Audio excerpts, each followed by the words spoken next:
la...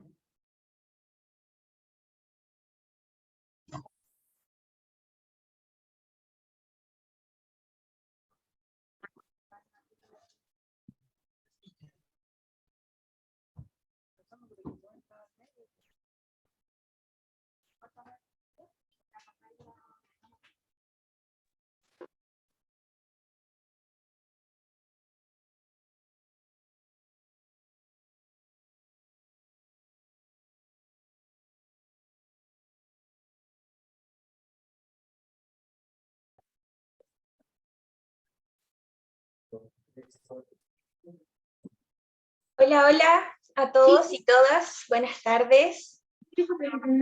Vamos a dar unos minutitos para terminar, esperar a ver si se suma un poquitito más, que recién sacamos un link.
Bueno, se nos sigue sumando gente, pero en honor al tiempo, también para quienes llegaron a la hora, vamos a comenzar nuestra segunda charla dirigida a empresas de todo este ciclo de desafío e inclusión. Hoy vamos a estar con nuestra charla, vamos a estar con nuestra charla que va a estar dirigida por Belén Huerta. Ella, aparte de ser cofundadora y directora ejecutiva de Cosmo Inclusión, quienes también nos ya han acompañado en años anteriores en nuestra Expo Inclusión, también es gestora de inclusión laboral, profesora de educación diferencial, coach internacional, analista de equidad de género, también estuvo como consejera regional en la COSOC de Cenavis y consejera de la COSOC de la CEGEGOF. Premio Mujeres que Inspiran, este año obtuvo el premio por Banco de Chile, y además es asesora de inclusión y diversidad de más de 20 empresas nacionales y multinacionales. Así que, bueno, hay gente en la sala de espera que está entrando. Belén, ¿puedes por favor encender tu micrófono? Bienvenida. Te iba a preguntar, Cata. Ya, súper. Tú me dices y yo doy el saludo y puedo compartir. ¿Parece? Comencemos nomás, estamos aceptando ya todos los que van, sí. Bien, entonces yo también extiendo el saludo ahí a todos y todas quienes nos acompañan hoy día.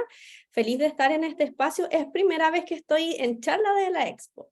Hemos estado como organización ya desde el primer año que participando en la feria online, también estuvimos en la feria presencial, pero primera vez aquí en las charlas, así que feliz, agradecida por la invitación. Voy a compartirles ahí una presentación para apoyar esta conversación que vamos a tener hoy día. Entiendo que tienen habilitado ahí el chat para poder dejar preguntas y la idea es que podamos al final de esta presentación dar un tiempito para responder. No sé si vamos a abrir o no micrófono, ahí no manejo esa información, pero vamos viendo entonces de acuerdo a los tiempos también, ¿ya? Entonces hoy día estamos acá sentados, ¿cierto?, para conversar respecto de los desafíos de la inclusión laboral en las organizaciones, entendiendo como organizaciones a todos aquellos quienes la componen y también a sus distintas gestiones. Esto también para ir haciendo un camino, un andamiaje hasta llegar a la situación en la que estamos hoy día, que es una situación, ¿cierto?, bien en particular en relación a estos últimos 4 años, porque nos encontramos con un avance bien importante respecto de las modificaciones de la Ley de Inclusión Laboral. Así que ante esta invitación yo no podía dejar de comentar respecto de esto, ¿ya? Así que, bueno, me encantaría igual, yo voy a tratar de ir leyendo el chat, pero saber quiénes están, quiénes nos acompañan, para saber si hay ahí algunas caras conocidas o de algunas organizaciones nuevas que se estén incorporando a esto de la inclusión, ¿ya? Y por eso quise partir un poco como haciendo esta revisión, ¿cierto? Esta escala del 1 al 8, ¿cómo me siento yo gestionando la inclusión en mi organización? En mi rol como gestor o tal vez como persona con discapacidad, ¿cierto? Que está en una organización trabajando, pero en el fondo cómo nos sentimos, porque esto es algo distinto en cada uno de nosotros, porque cada institución, ¿cierto?, tiene su funcionamiento y también porque están en distintos procesos de maduración respecto de la inclusión. Por lo tanto, les dejé acá algunas ideas de cómo pueden sentirse, ¿cierto? De repente muy agobiados con tanta información, mucho del no saber por dónde partir o cómo ir resolviendo, ¿cierto? Estas alertas que se presentan generalmente en la inclusión laboral.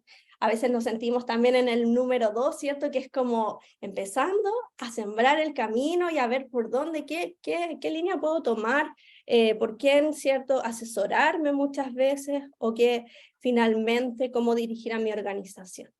En la número 3 yo quise ir reflejar a ver quién se siente un poco como desde la etiqueta, como tratando de categorizarnos a todos los que componemos la organización para ver a ver quiénes somos, quiénes están, dónde están las personas con discapacidad, qué requerimiento tienen, ¿cierto? Desde ahí eso pasa mucho cuando estamos en estos procesos diagnósticos también, ¿ya? Y en el 4, si pueden ver, eso ya refleja bien algo que tiende a suceder mucho, que es estar, ¿cierto?, en la fila y ahí un poco defendiendo todo esto que tiene que ver con los derechos, ¿cierto?, derechos fundamentales. Yo podría decir que las 5 y las 6 son las óptimas, ¿cierto?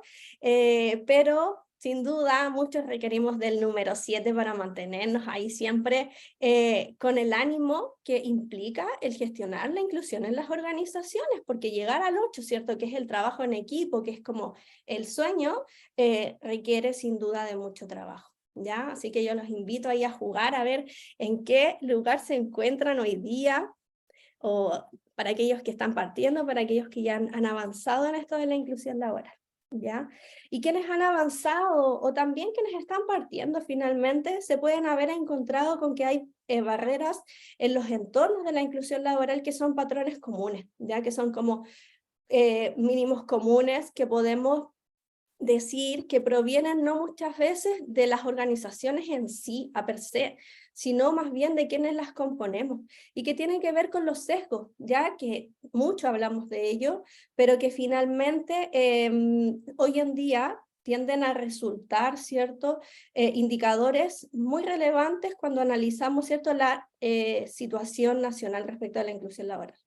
Esos sesgos a nivel cultural que tenemos, ¿cierto?, de manera inconsciente y que nos llevan, ¿cierto?, a creer en la discapacidad como una situación permanente de enfermedad, por ejemplo, como una situación costosa para la organización, como una casi impedimento de realizarla ante la naturaleza de mi organización, un desafío permanente, ¿cierto?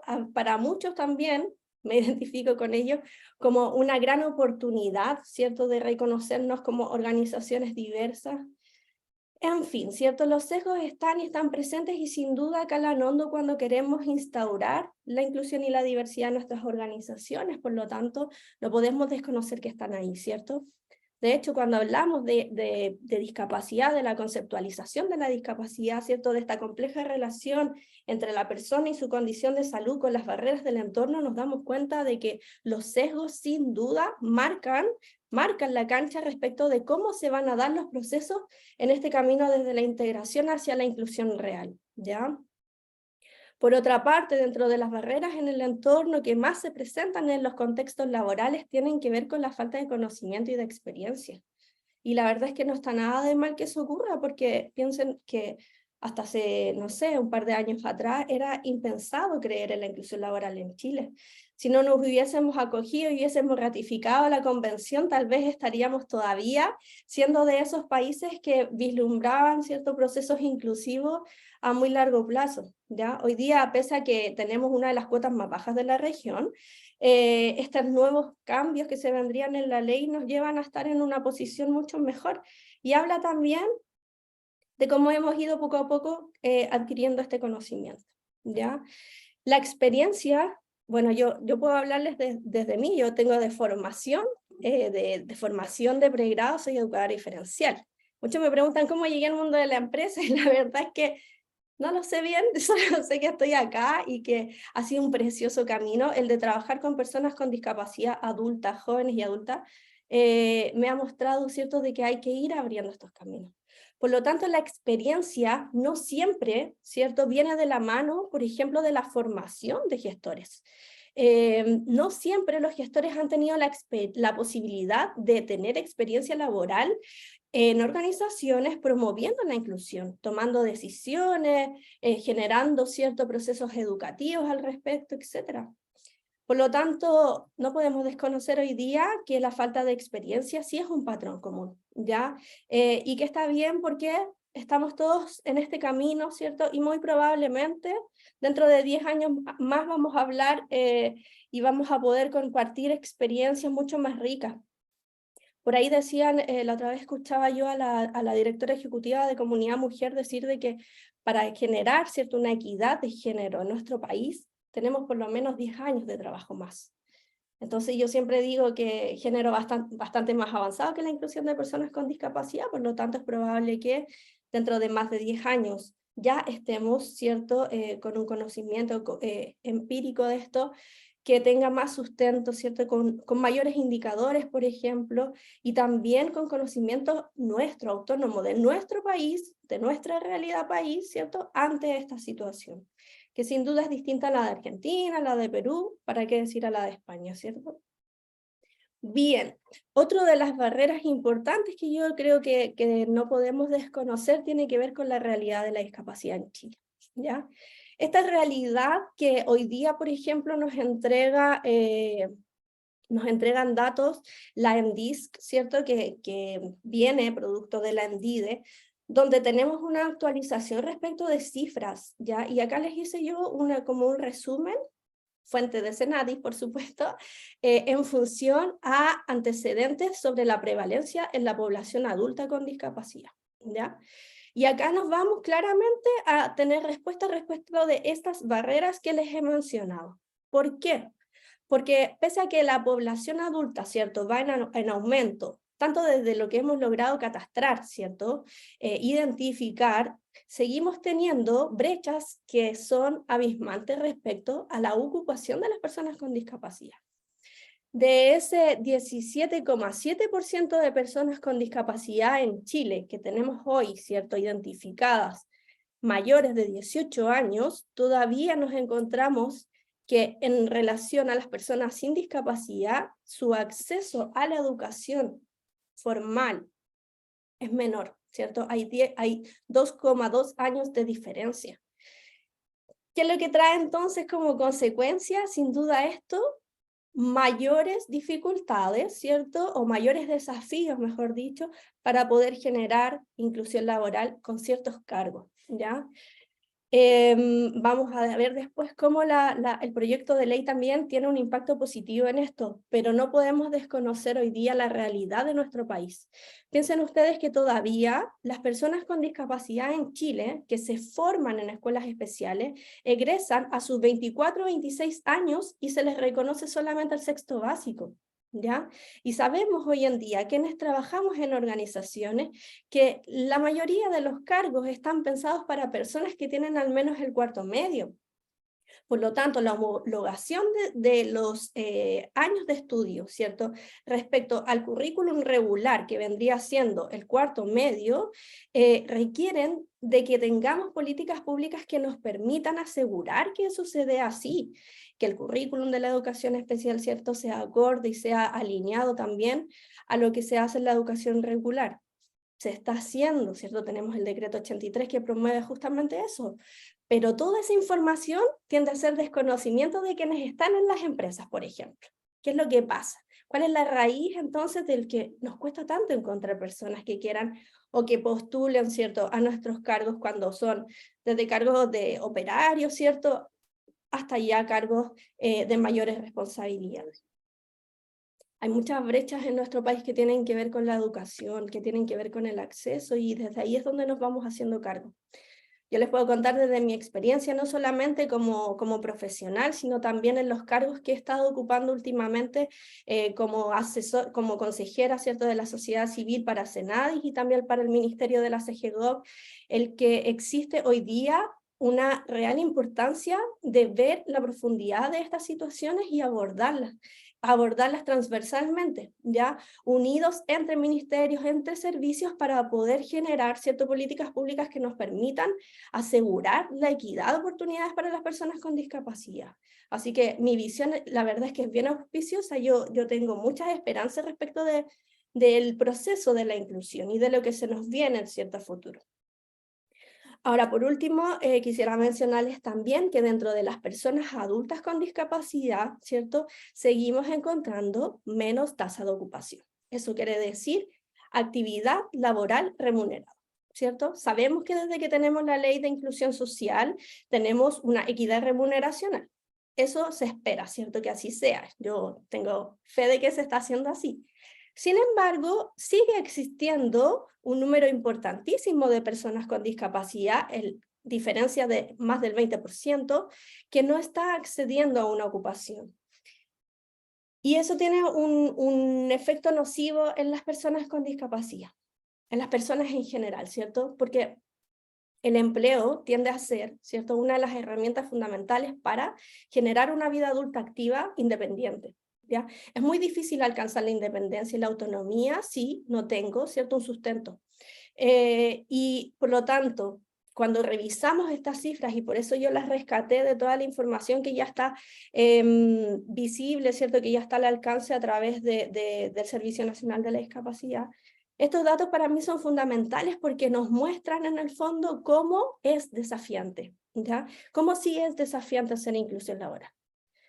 Y se los digo también desde una directora, ¿cierto?, que tiene un equipo de trabajo donde también hacemos inclusión laboral y donde trabajamos diariamente con personas, ¿cierto?, en este momento, personas que tienen cuarto medio, que tienen carreras técnicas o profesionales, que se están formando en inglés y que se van a certificar, ¿cierto?, para luego ingresar al mercado laboral. ¿Cómo es un desafío constante, ¿cierto?, el generar la educación y que esa educación aparte sea integral?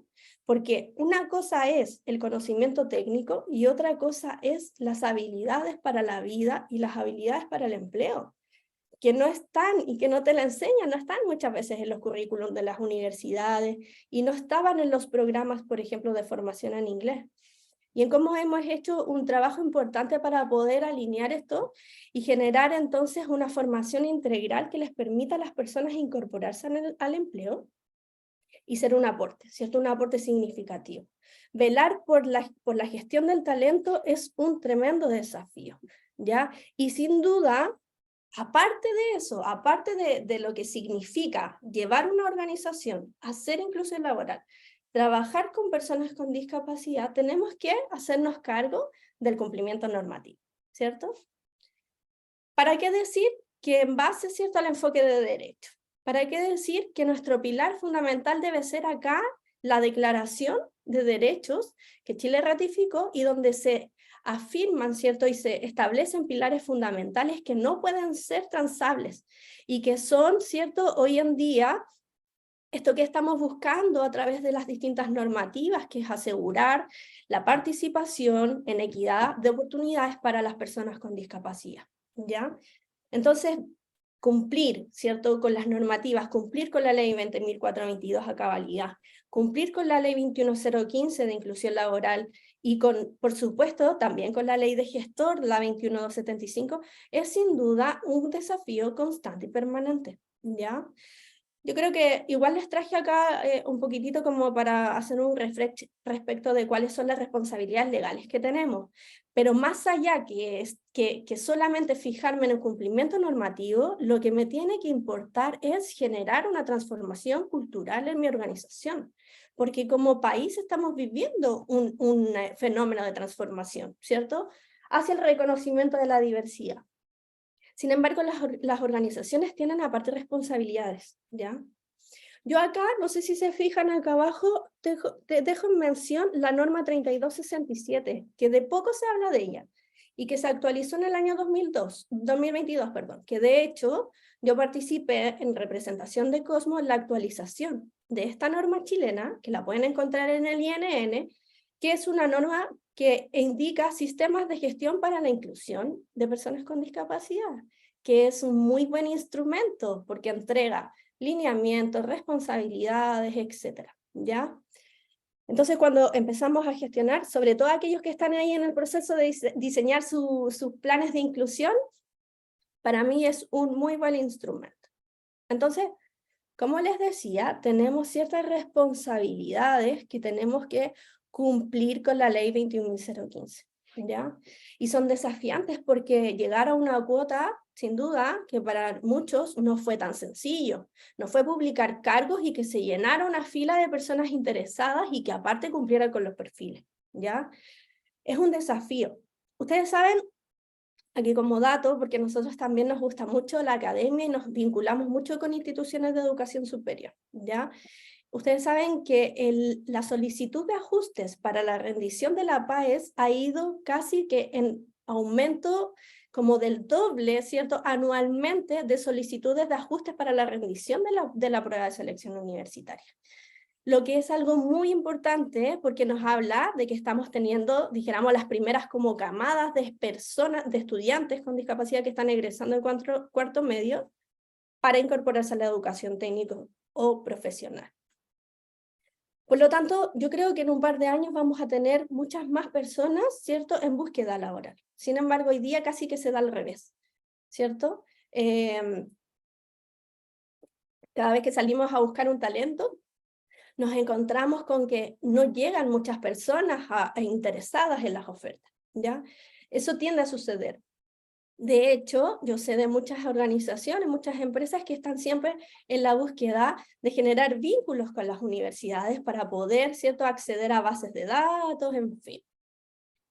Sin duda que es un desafío. Ahora, desde mi consejo como representante de la sociedad civil, ni siquiera de Cosmos en particular, es que el vínculo acá, en el ecosistema de la inclusión, en esta triángulo, ¿cierto?, que sería la empresa, la sociedad civil y el Estado, es fundamental que se genere comunicación constante y permanente, que se conozcan entre sí, que la empresa se asocie, ¿cierto?, colaborativamente con instituciones que tienen programas reconocidos por el Ministerio de Desarrollo Social o no, pero que son quienes trabajan día a día por y para las personas con discapacidad.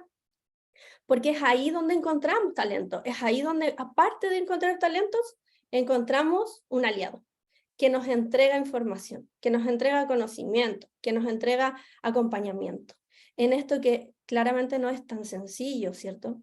Por algo, pensemos, por algo tenemos una ley de inclusión laboral, porque si esto se hubiese dado orgánicamente, no existirían las leyes, ¿cierto?, de cuotas. Sin embargo, esto es así, por lo tanto yo creo que para poder cumplir con la ley es fundamental el vínculo, ¿ya?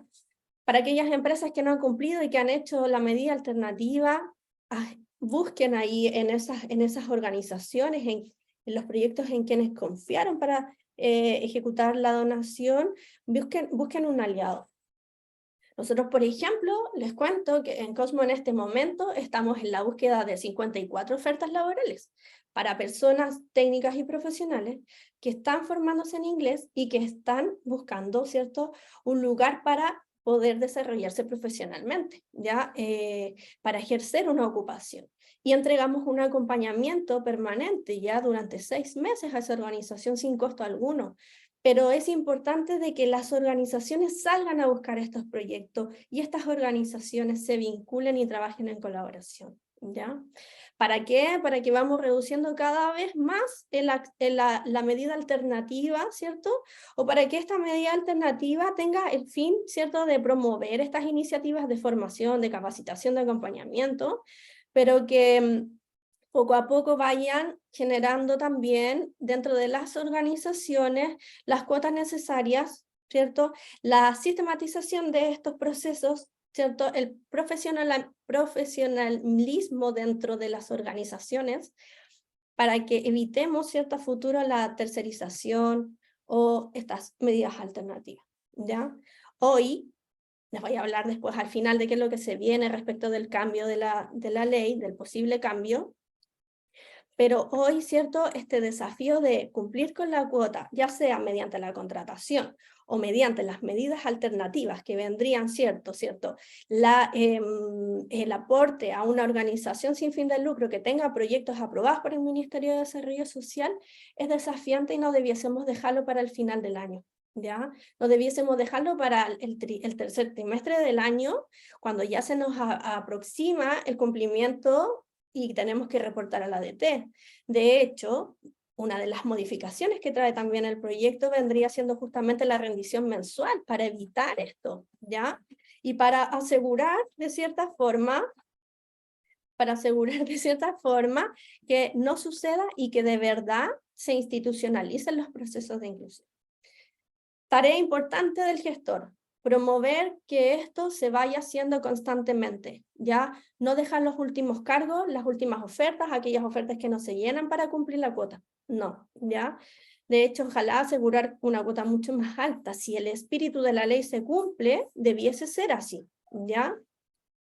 Ahora, importante también es destinar la responsabilidad respecto del cumplimiento del registro y de la comunicación electrónica a la Dirección del Trabajo de todas las obligatoriedades legales que tienen las organizaciones, ¿ok?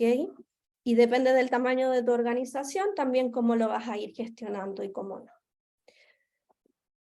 Otra de los desafíos importantes que tenemos para gestionar la inclusión laboral tiene que ver con el cumplimiento de la ley del gestor, ¿cierto? La famosa ley del gestor, en la que trabajé yo también y que trabajamos mucho en colaboración con otras organizaciones para levantar cuáles eran las necesidades que se tienen en las organizaciones para poder hacer de que esto deje de ser, ¿cierto?, voluntarioso, sino que pase a ser procesos ya institucionalizados, regulados.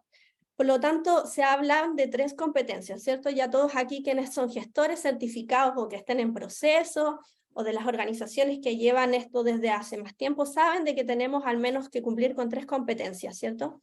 3 competencias que nos hablan de diagnosticar nuestras organizaciones, gestionar, perdón, el diagnóstico, de generar, ¿cierto?, un plan de inclusión consistente y también de levantar las necesidades de capacitación. Por lo tanto, algo que yo quise mencionar acá, de hecho hace una semana creo que estuvimos hablando de esto en otras charlas, tiene que ver con qué es un diagnóstico finalmente, ¿ya? ¿Y por qué siempre lo traigo a la mesa? Porque siento que existe un poco de confusión al respecto, ¿ya? Porque el diagnóstico no necesariamente tiene que ver con hacer un estudio de accesibilidad del lugar de trabajo, ¿ya? No tiene que ver única y exclusivamente con hacer un catastro, sino que es un conjunto de acciones que te va a permitir mirar la panorámica de tu organización, comprenderla y desde ahí identificar las brechas. Para esto, sin duda, es importante un catastro, ¿ya? Y comunicar bien la necesidad de esto, ¿ya? Para no generar resistencia. En este catastro, idealmente puedas generar cruces de información que te permitan no solamente identificar la discapacidad que tiene tu trabajador o trabajadora, sino que también conocer otro tipo de información respecto de la diversidad de quienes componen tu organización, ¿ya?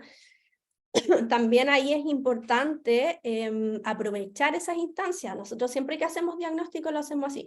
Aprovechar la instancia de catastro o de caracterización para educar, ¿cierto? Que vaya de la mano de instancias formativas, que de paso te suman para tu indicador de plan de capacitación.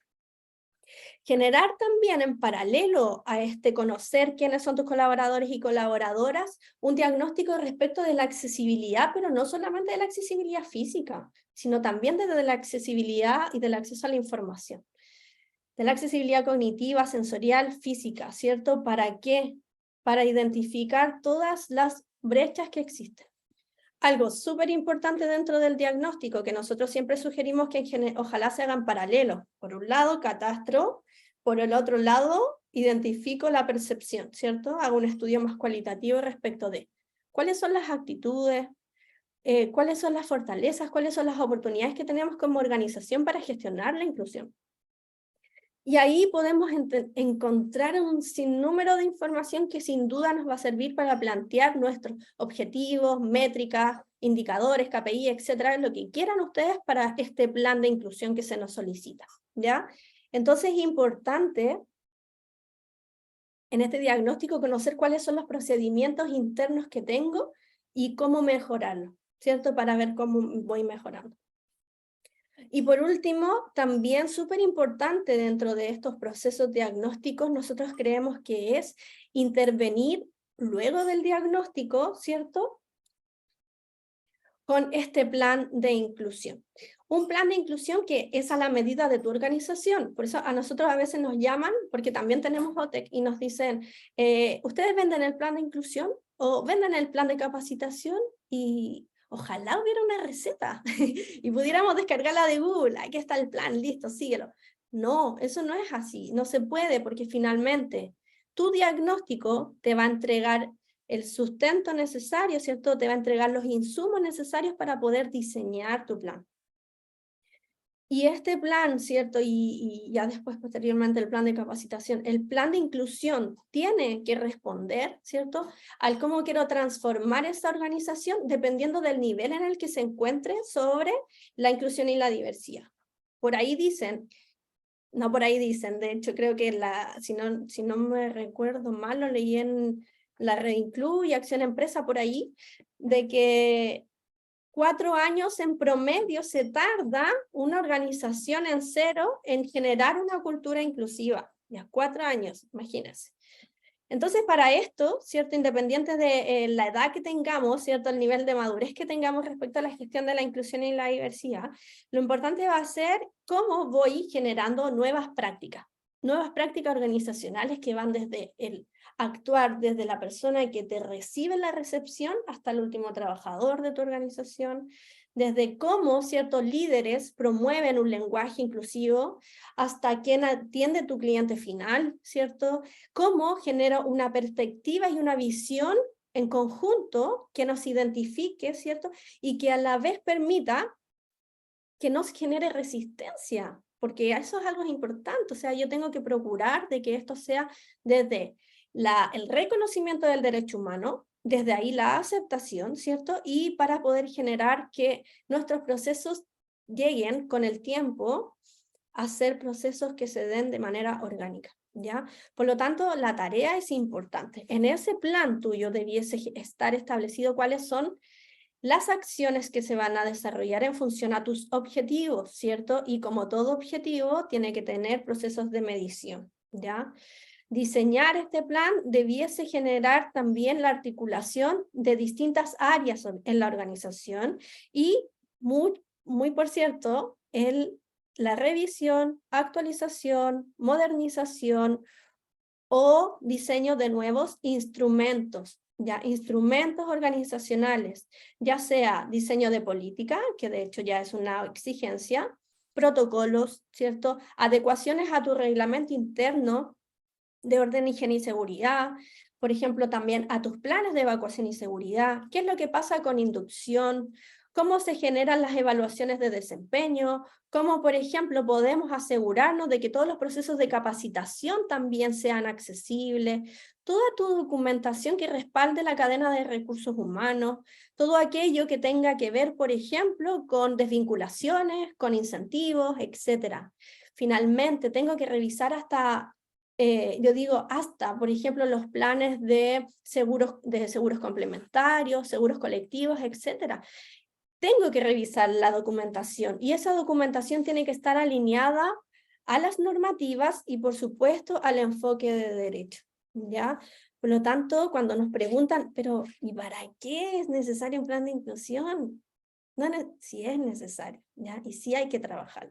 Y esto muchas veces no requiere de que el gestor se sienta a revisar documentos, requiere de un trabajo en conjunto porque cada área tiene una expertise respecto de esa área y cada organización tiene sus distintas aprobaciones legales, distintos tiempos también. Y muchos también que son empresas que vienen desde afuera, tienen incluso a veces políticas que son regionales o que son multinacionales y que tal vez de repente también hay que revisarlas, ¿ya? Para asegurarnos de que cumpla con los lineamientos de nuestras políticas nacionales. Así, ¿cierto? Vamos sistematizando y vamos automatizando procesos transversales. Créeme que cuando hagas ese primer diagnóstico vas a decir, esto tiene que estar automatizado, porque cada cierto tiempo voy a tener que replicarlo.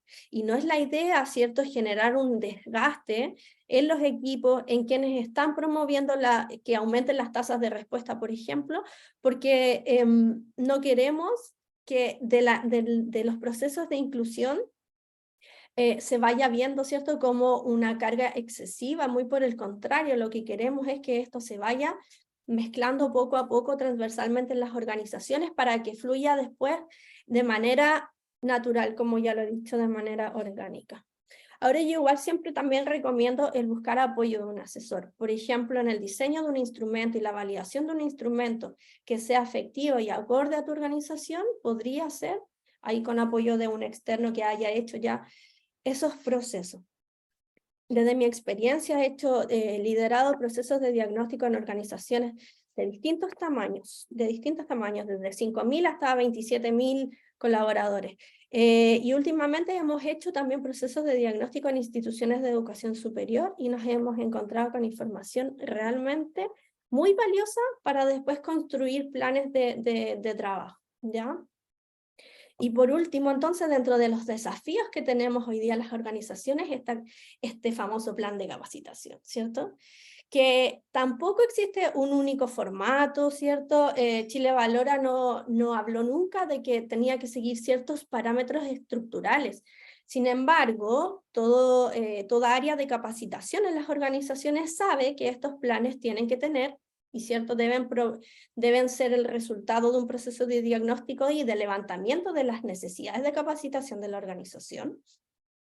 Cada área debiese manejar información respecto de la inclusión de personas con discapacidad, que muchas veces es distinta, ya no es lo mismo lo que necesita saber un encargado de operaciones, un prevencionista de riesgo, un arquitecto, etcétera, etcétera, a una persona que trabaja en atención al cliente o que, por ejemplo, trabaja en el área de recursos humanos. Son áreas distintas, pero todas, claro, convergen en un punto en común, que es la inclusión, pero en su trabajo, en su desempeño, necesitan información distinta, ¿ya? Muchas se complementan, pero es distinta. Por lo tanto, este plan de capacitación también debiese tener una buena justificación, ¿cierto? ¿Qué, por qué, para qué, cómo? Y desde ahí, ¿cierto?, ver los alcances que va a tener. Los alcances al mediano, al corto, al mediano, al largo plazo, el alcance también respecto de a quiénes voy a capacitar, ¿cierto?, a quiénes voy a formar, a quiénes voy a involucrar en esto. Y también me permite, en el fondo, este plan de capacitación ir dando los tiempos, ¿cierto?, y etcétera, ¿ya? Debo tener muy claros los objetivos también, porque cuando salgo a buscar presupuesto, te van a pedir y te van a decir, hey, pero ¿por qué? ¿Para qué? Cuéntame, argumentame. Desde ahí la justificación tiene que ser completa, ¿ya? Determinar entonces desde ese lugar una estrategia, ¿cierto? Que sea un acuerdo en el que podamos ver cuáles son los tipos de formación. Necesito charlas, necesito talleres, a lo mejor esta misma instancia en la que ustedes están tomando una hora de su trabajo para estar en una charla respecto de desafíos de la inclusión. La idea es que todo eso vaya siendo ahí almacenado, ¿cierto? Registrado finalmente en tu plan de capacitación. Por eso es que los tipos de formación son variados. A lo mejor necesito talleres más vivenciales, más presenciales, ¿cierto? De acuerdo a ese patrón que se da entre mis colaboradores y colaboradoras. En fin, las modalidades. Hoy día se promueve mucho la capacitación online, pero créanme que la presencialidad genera un impacto distinto, ¿ya? Las actividades de impacto, que así le llamamos nosotros a las actividades de formación, tienen que lograr traspasar la conciencia de la persona para que pueda generar realmente una transformación del conocimiento y así la persona pueda, como ¿se acuerdan que antes se hablaba de sensibilización? Hoy día hablamos de concientización. La persona pueda generar conciencia, es decir, a través de un conocimiento, cambié mi paradigma, cambié mi percepción de las cosas y hoy día veo cosas que antes no veía. ¿Ya? Mucho pasa, por ejemplo, cuando hacemos las primeras instancias de formación, para gente que nunca ha escuchado nada de inclusión ni nada, y hablar de accesibilidad, después salen a la calle mirando brechas a su alrededor, y eso antes no sucedía. Entonces, esas actividades de impacto tienen que ser bien planeadas de acuerdo a ese público objetivo, ¿ya? En distintos niveles. Y, por supuesto, este plan de capacitación debiese tener un buen cronograma, ¿cierto? Y un registro. Y sin duda, una buena encuestita de satisfacción, un buen instrumento de medición respecto del impacto que ha tenido. ¿Algo pasó? ¿Dijeron algo? ¿No? Vaya. Bien, resumiendo entonces, los desafíos son muchísimos, ¿cierto? Pero son desafíos entretenidos a la larga, ¿ya? Yo sé que muchos están en los números ahí donde estamos más agotados de este ejercicio que hicimos al principio, pero créanme de que no están solos en esto. Habemos muchas organizaciones que nos moviliza el tema de la inclusión, que hemos trabajado por y para las personas con discapacidad durante años, y vemos en esto una tremenda oportunidad. Por lo tanto, siempre queremos generar esta colaboración, estas alianzas. Es bueno que se enteren también, por ejemplo, de que hay iniciativas como la Reficop, que es la red de cooperativas inclusivas, donde pueden buscar servicios con proveedores, por ejemplo, de organizaciones que trabajan con personas con discapacidad, etc. ¿Ya? Entonces, para mí, yo les digo honestamente, esto es un desafío muy lindo, ¿ya? Y desde ahí es que estamos dispuestos siempre a apoyar. Me parece genial esto que hace la Expo, con no solamente tener la feria un día, sino que generar estos espacios de conversación, de compartir experiencias, porque sin duda que nos enriquecen a todos, ¿ya? Entonces, tenemos que sí o sí valorar, cuando hacemos inclusión laboral, valorar la emergencia de la gestión de la inclusión. No es cualquier cosa. Recuerden que el espíritu de la ley del gestor es que exista una persona a cargo del liderazgo de la estrategia, no una persona que aparte de hacer su pega, ¿cierto? De hacer todas sus funciones, sea el gestor certificado. No, el gestor tiene que dedicarse a la gestión de la inclusión, ¿ya? Es difícil, sí, porque es levantar un cargo, pero recuerden cuando se pasó a ser ley el tener prevencionistas de riesgo, o sea, es el mismo fenómeno, yo siempre lo asocio a eso, también era un cargo que no existía y que poco a poco se le ha ido tomando relevancia hasta que hoy día tenemos la carrera de prevención de riesgo, ¿cierto? Va siendo algo muy similar.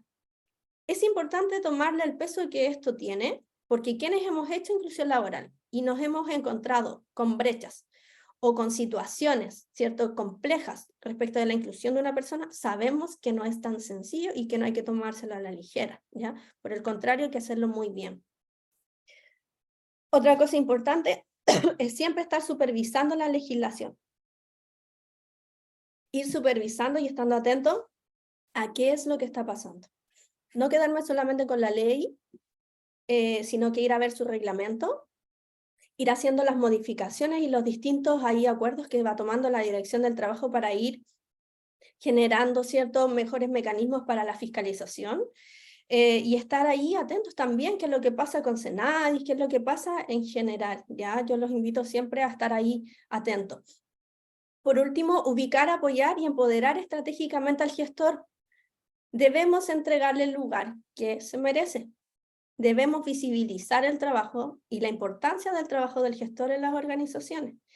Si el gestor es cualquier persona que, aparte de hacer su cargo, tiene el trabajo de gestor, créanme que no se va a visibilizar como se espera. No vamos a tener el resultado que queremos. Debemos entregarle la posición que amerita el cargo, ¿ya? Porque esto es un tema relevante, ¿ya? Es tan relevante que tenemos una ley que está en proceso de modificación. ¿Para qué? Para que finalmente nos atrevamos. Hay que perderle el miedo, no va a pasar nada. Lo importante es no generar un efecto de causa-efecto y si vamos a aprender en el camino, hagámoslo asesorados, ¿ya? Hagámoslo con compañía. Busquemos ahí quienes pueden tendernos una mano. Y por último, ya para ir cerrando, y porque me estoy quedando sin voz, vamos a dar ahí la palabrita para que hablen. Les quiero poner acá el tema en la mesa para que generemos diálogo, ya no para generar polémica, sino que para que estemos al tanto y pendientes también de lo que está pasando. De hecho, ayer hubo un proceso importante sobre los avances en la modificación, ¿cierto?, a la ley sobre este proyecto de inclusión laboral que busca actualizar la normativa que tenemos actualmente. Y yo les dejé acá algunas indicaciones principales. Indicaciones principales entre las muchas que hay. De hecho, hasta ayer habían otras que hoy día, antes de sentarme acá con ustedes, tuve que sacar de la lista, porque ya no van, algunas afortunadamente, pero que nos hablan, yo diría que este es el tema más importante, que es el aumento, ¿cierto?, en la reserva hasta el 2% de personas con discapacidad en el sector público y privado. ¿Ya? No sé quiénes se acuerdan, pero cuando estuvimos ahí en la negociación de la ley de cuota, la cifra era mucho más alta que el 1%. Entonces esperamos que esta iniciativa de gobierno llegue a buen puerto. Hay una bancada de diputados que está trabajando en esto y de hecho ayer se le dio suma urgencia, ¿ya? En conjunto con la Dirección del Trabajo. Por lo tanto, es probable que tengamos noticias pronto. Por eso yo les digo, manténganse atentos, ¿qué es lo que está pasando? ¿Ya? Dice también las indicaciones que se va a mantener el 1% solo, en aquellos casos en que las empresas justifiquen, ¿cierto? O en el fondo respalden que la contratación que han hecho es de personas con discapacidad severa. Para mí es una tremenda iniciativa y es muy bueno porque, sin duda, son las personas que tienen y que, que presentan mayores brechas para acceder al empleo. Ya hay más barreras, sin duda, para poder hacer inclusión de personas en situación de discapacidad severa. ¿Ya? Que también nos dice las principales indicaciones, nos dice contar con un protocolo de trato, que yo les hablaba de las documentaciones, siempre es bueno tener también un protocolo de trato. Cambia también el sistema de multa, ya de hecho pasa de un modelo anual a un modelo mensual, y no les dejé aquí el detalle, pero hay varios cambios. De hecho, la DT pasa a tener un rol bien importante y se le entregan bastante más atribuciones que las que tiene actualmente, ¿ya? Desde el año pasado diría yo que hemos visto cómo ha mejorado el sistema de rendición, pero lo que se viene vendría siendo aún más consistente respecto de esto, ¿ya? También nos hablan las indicaciones de las prestadoras de servicio y que solo podrán ser prestadoras de servicio aquellas organizaciones que ya cumplan con su cuota, ¿ya? Y entonces estos adicionales serían quienes pudiesen generar, ¿cierto?, un aporte a la cuota de otra organización, siempre y cuando esa persona cumpla las responsabilidades laborales dentro de la organización, ¿cierto?, a quienes están prestando el servicio. Habla también de que las empresas obligadas no podrán destinar más del 50% de los recursos por la medida alternativa a un solo proyecto de inclusión laboral reconocido por el Ministerio de Desarrollo Social. Eso es bueno para la sociedad civil porque nos permite que exista un mayor alcance respecto de las organizaciones que están siendo beneficiadas y que pueden financiar sus proyectos de inclusión laboral. Permite también descentralizar en algunos, ¿cierto?, estos recursos, que son muchos y que están ahí por transparencia también visibles en la página del Ministerio de Desarrollo Social, y permite de esta forma dar también espacio a otras organizaciones para que puedan ir levantando sus proyectos y así este ecosistema vaya creciendo, ¿ya? Y para aquellas empresas que tienen que generar esta instancia de medida alternativa, les puedo hablar de nosotros como organización, que es receptora de estos fondos, es sin duda un tremendo aporte para el trabajo que hacemos día a día con las personas con discapacidad y cómo generamos un impacto tremendo en sus vidas, ¿cierto? Y en su ocupación, en su participación social, ¿ya? Así que para quienes tengan que hacerlo, siempre los invito a conocer los proyectos, conocer las organizaciones, etc. Y por último, no, me falta todavía, dice, el cambio también en las multas que van a tener, también hay una relación directa con los tamaños de las empresas, ¿ya? Tamaño de la empresa, mediana y gran empresa, ¿ya? Ahí hay unas determinaciones también que es bueno que las vean. El documento de las indicaciones pueden acceder a él, ¿ya? De hecho, está disponible ya para quienes quieran profundizar en esto. Y también, por último, dice la obligación de contar con un gestor de inclusión laboral en estas disposiciones transitorias que tiene la ley, que son varias en el fondo del proyecto de ley, perdón, habla de que se incorporaría entonces también en el sector público. Eso es algo bueno también, ¿ya? Porque el sector público es el que está más al debe respecto del cumplimiento de la ley de inclusión laboral, ¿ya? Así que harta novedad, harta cosa de qué hablar, y creo que me alcanzó el tiempo, 10 minutitos para que podamos entonces ahí conversar y resolver preguntas. Yo me llegué a quedar hasta sin voz, tanto que hablé. Aprovechar el tiempo al máximo. Sí, Les cuento, no, seca. oye, yo súper, nada que ver, nunca hice descripción, pero créanme de que todo lo que hablé era lo que estaba presente en la diapositiva. De todas formas, para quienes lo necesiten, podemos compartírselo. Yo les voy a dejar por ahí mi correíto, pero en la pantalla se encuentra un código QR con el que pueden acceder a nuestras redes sociales para que puedan conocer el trabajo que hacemos. Y si es que quedaron con dudas y no alcanzamos a resolverlas ahora también. Pero cuéntame tú, Cata, ¿qué dice el Ya. público?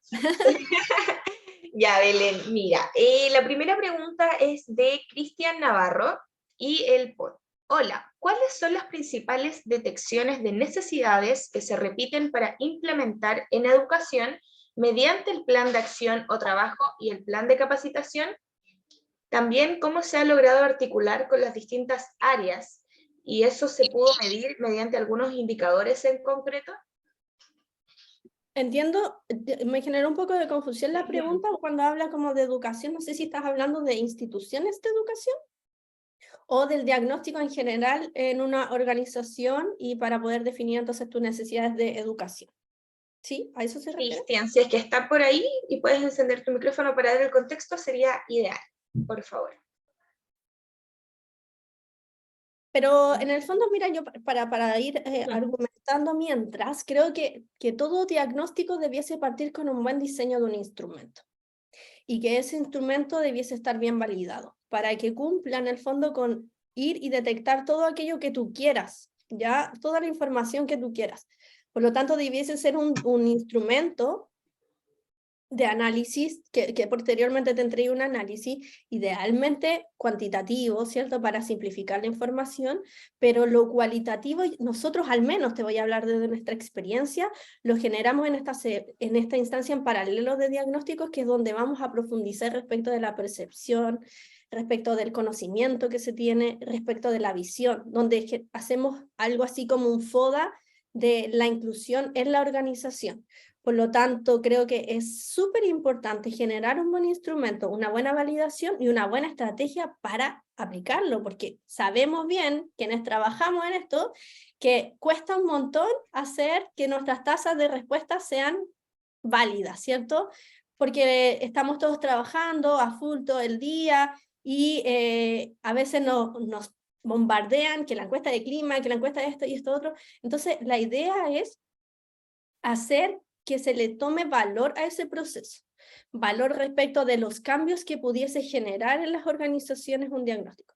No levantar falsas expectativas, pero sí hacerlo en conciencia de qué es lo que te puede generar el tener el conocimiento de quiénes componen tu organización y, como te decía, en paralelo también, dar el espacio. Yo creo que es súper bueno dar el espacio para contar, para decir cómo me siento, cuál es la visión que tengo de esto, me parece bien, me parece mal, he identificado que esta es una barrera que tenemos que trabajar sí o no. El darle el espacio a la gente para comunicar eso, si tú lo abordas desde desde esa visión, ¿cierto? No solamente como de querer como indagar por indagar, sino desde el valor que te va a generar esa información, yo creo que las tasas de respuesta pueden aumentar y puedes generar un muy buen diagnóstico que te permita crear un plan, ¿cierto? Una planificación consistente respecto de las reales brechas que tienes que trabajar. ¿Ya? Distinto es que yo tire al azar y diga, oye, en mi empresa falta capacitarnos respecto del lenguaje inclusivo, sin saber a lo mejor si efectivamente se necesita o no necesita actualizar respecto a ese tema, porque hay como ideas como puntuales que se cree que se tienen que capacitar. Yo creo que desde ahí, yo podría decir desde nuestra experiencia, capacitaciones, formaciones que tienen impacto positivo en las organizaciones, liderazgo inclusivo, por ejemplo, eliminación de sesgos, cultura, ¿cierto? Y otras que en el fondo te permiten generar un impacto que se ve, ¿cierto?, más consistente a la larga en el tiempo, más allá, por ejemplo, de una normativa, que la normativa puede cambiar en 6 meses, en 1 año, en 4 años. Y que también se encuentra ahí en la web, es más fácil como acceder a esa información. Perfecto, muchas gracias Belén y Cristian. Tengo otra pregunta de María Elena. Dice, ¿dónde podemos encontrar la información sobre estas principales modificaciones que se vienen? ¿Y aproximadamente se sabe desde cuándo podría ser? Lo pregunto porque hace poco hubo una charla de las modificaciones al decreto 64 y hay puntos que ya estarían avanzando, como el tema de empezar a contar desde octubre de cada año para la comunicación a la DT. Sí, lo de octubre, la comunicación de octubre es del año pasado en todo caso. Desde el año pasado que en octubre se tiene que empezar a hacer. Yo tengo entendido, bajo mi conocimiento respecto de cómo ha ido avanzando esto, es que ya pasó a la Cámara. Estuvo en la Cámara de Diputados y la tramitación ha ido de manera bastante ágil. Ayer hubieron nuevos avances, ya por eso te digo que esto está en este momento muy latente, ¿ya? Ayer hubieron modificaciones a las indicaciones y ya pasaron, ¿cierto? Tengo entendido que a los últimos trámites. Yo no me voy a aventurar en decir algo y me pueda equivocar, pero yo tengo entendido que quedan 2 tramitaciones para que ya pase la aprobación final por el presidente, ¿ya? Y no voy a tirar una fecha, pero yo creo que si esto sigue bien, ¿cierto? Y hay el quórum, ¿cierto? Y no hay una oposición a esta temática, que es una temática de mucho valor social, pudiésemos tener a lo mejor noticias de acá a fin de año, diría yo. Hay que ir viendo. Y respecto de dónde acceden a la información, manténganse atentos a lo que sale en la página de la Cámara de Senado, a la página del Senado. También creo que Senadi sacó una noticia al respecto y anda transitando por ahí el documento de las indicaciones de las últimas, porque las de ayer yo al menos no he accedido a las de ayer, ¿ya? Pero para la tranquilidad de todos hay representantes de la sociedad civil que están trabajando en colaboración con los diputados y diputadas que levantaron esta iniciativa. Perfecto, si estaban preguntando eso, que dónde estaba disponible. Felipe pone, hola, ¿en qué parte de la ley aparece que debe ser contratado como cargo gestor de inclusión? He encontrado solo que se debe tener una persona del área de recursos humanos con competencias. Sí, dice que tiene que tener, debe haber una persona en recursos humanos. Por eso este proyecto también trae indicaciones importantes y también lo que mencionaban ahí respecto del decreto 64 es clave, porque al parecer existe cierta ambigüedad respecto de lo que dice la ley 21.275.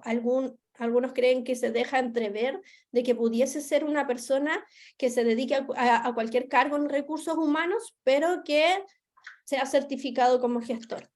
Pero díganme ustedes, así con una visión bien crítica del tema, ¿se cumpliría el objetivo finalmente si solamente tengo una persona que está certificada pero no se dedica a ser gestor?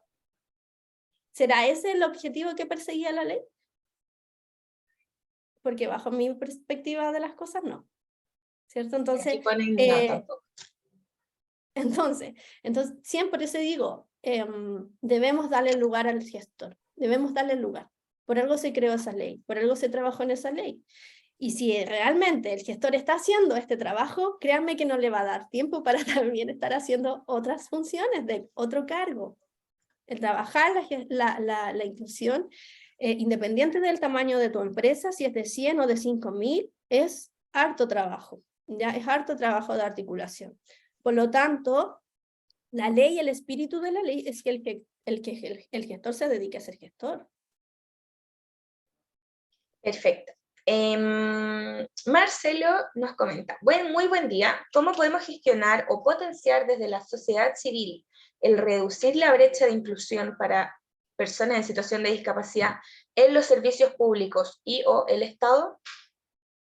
Ahí, clave, yo creo que la vinculación con los servicios públicos es importante. Mira, el COSOC de Senadi, al que yo pertenezco, estuvimos organizando hace unas semanas atrás un encuentro con las oficinas de discapacidad de las distintas comunas de Santiago.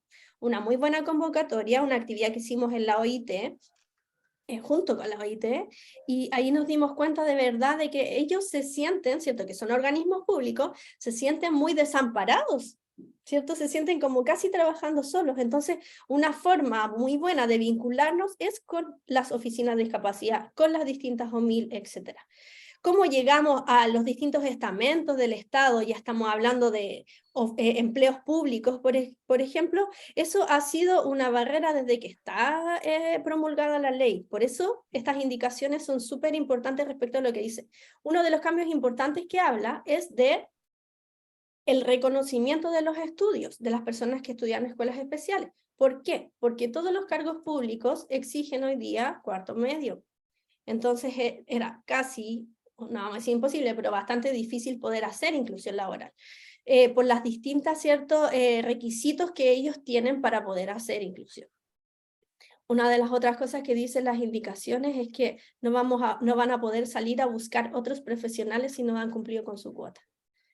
Yo no quise mencionarlo ahí porque no sé si eso va a avanzar. Ya yo creo que sería muy bueno que avanzara. O sea, mientras yo no cumplo la cuota, ¿por qué tendría que seguir contratando si tengo, ¿cierto?, espacios abiertos para incluir personas, porque esas personas no pudiesen ser personas con discapacidad? Yo creo que el trabajo de vinculación y de vinculación de los territorios y de las organizaciones sociales, ¿cierto?, con el Estado, con el sector público, tiene que nacer desde ambos lados. Y yo creo que ahí somos muy buenos intermediarios quienes pertenecemos a los COSOC, de las secretarías, de las intendencias, de los ministerios, porque podemos articular, ¿cierto? En nuestra responsabilidad finalmente llevar la voz y poder transmitir al sector público estas demandas de la sociedad civil. Perfecto. Eso, Cata. Julio, ¿Cómo vamos? ¡Oh, nos pasamos!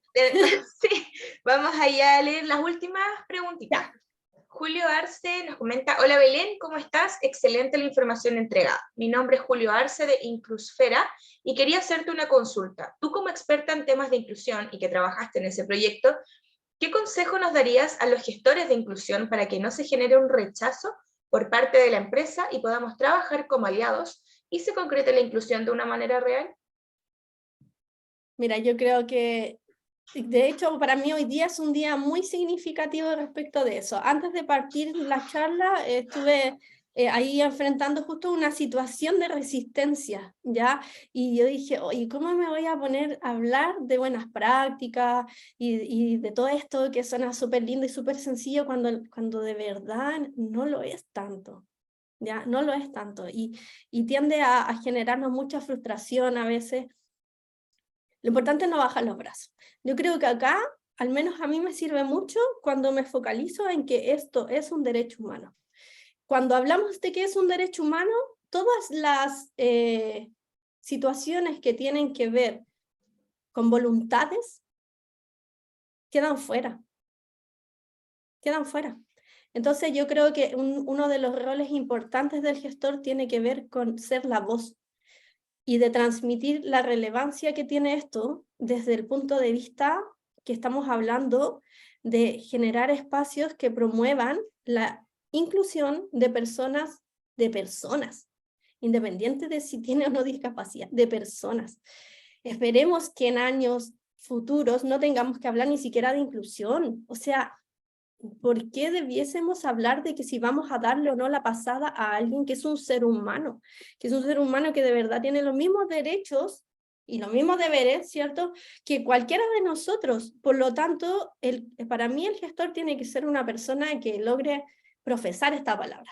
Alguien que no tenga que andar convenciendo a la gente, ¿cierto?, que no tenga que estar obligando, sino que logre transmitir la visión y la profundidad, ¿cierto?, el espíritu de estas normativas, y desde ahí estudiar el trasfondo, estudien y apliquen también conocimiento respecto de que cómo era vista la discapacidad históricamente. Van a tener mucha información respecto de las distintas evoluciones en enfoques y en modelos respecto de la discapacidad, hasta llegar hasta el lugar en el que estamos hoy. Y ese es un tremendo argumento para hacer valer la importancia, ¿cierto?, para esta nueva conceptualización de la discapacidad, el factor del contexto social, el factor ambiental.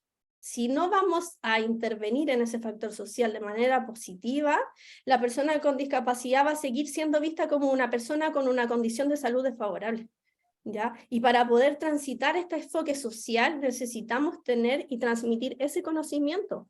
Entonces, en cada una de tus concientizaciones, charlas, etcétera, actividades que hagas, siempre, yo digo, enfóquense o partan generando un contexto de cómo ha sido vista la discapacidad hasta cómo llegamos hoy día a este nuevo modelo, que es un modelo social, que tiene un trasfondo biopsicosocial, ¿cierto? Entregar siempre datos importantes, lo que dice la CIF, ¿cierto?, la OMS, y lo que dice la convención, para que podamos entender y hacer clic y decir, wow, esta cuestión es tan sencilla como dar el espacio a estas personas porque son personas, y desde ahí en adelante yo creo que todo debiese fluir. Ahora, si hay personas que son resistentes a esto, lo más probable es que lo sean respecto de todos los temas que tienen que ver con derechos humanos, ¿ya? Entonces ahí a lo mejor la pega va a ser un poco más intensa, pero lo importante es no perder el foco y no perder tampoco el propósito, ¿ya? Hablar de inclusión no solamente es hablar de economía y de crecimiento país. Lo es, sí. ¿Es beneficioso para las organizaciones? Sí. ¿Pueden subir sus indicadores? Sí. ¿Pueden subir su productividad? Sí. ¿Pueden tener mejores resultados económicos? Sí, por supuesto que sí. Pero también acá hay un contexto importante que es un contexto social, que es un contexto que surge respecto de la búsqueda de oportunidades, ¿cierto?, para dejar de vulnerar los derechos de personas que históricamente han sido excluidos socialmente. Por lo tanto, el compromiso nuestro de nosotros como gestores tiene que ver también con hacer valer este modelo, ¿cierto? Y llevarlo a cada una de las personas con quienes nos sentamos a conversar. Finalmente lo que hacemos es tocar la fibra de las personas y desde ahí hacerlo desde un modelo de derecho, no desde un modelo caritativo. No te vayas a parar a decir, pobrecito Juanito que tiene que venirse punticodo no sé, a trabajar y que es tan difícil, etcétera. No, desde el derecho, no desde la caridad, desde el derecho. Para mí eso es fundamental y al menos a mí es una tremenda herramienta que me ha servido cada vez que he hecho una actividad de formación, porque les hablo desde la historia y desde la evolución hasta cómo hoy día consideramos la discapacidad desde un enfoque, ¿cierto?, que es multidimensional, donde tenemos un rol importante quienes componemos la sociedad. Eso.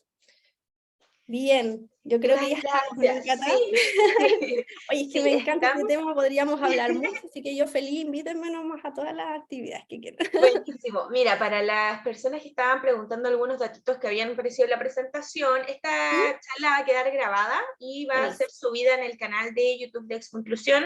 También se las vamos a compartir obviamente a Cosmo para que la puedan subir y así también la puedan volver a ver cuantas veces sea necesario.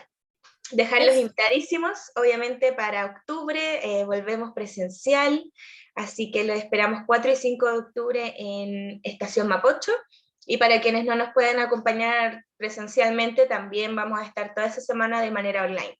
Así que invitarlos a que suban desde ya su currículum en incluyelaboral.cl, nuestro portal laboral. Y bueno, los esperamos un próximo miércoles en otra charla para empresas. Mañana a las 12 tenemos charla dirigida a personas con discapacidad también para quienes se quieran sumar. Sí, con Álvaro. Para que lo vean, Álvaro. Así que bueno, Belén, muchísimas gracias por tu tiempo, por la toda esta charla y responder todas las preguntitas. Ahí dejo, Belén, el correo para que le hagan las preguntas que necesiten. Y bueno, que tengan una muy linda tarde todos. Muchísimas gracias. Chao, chao, gracias. Chao.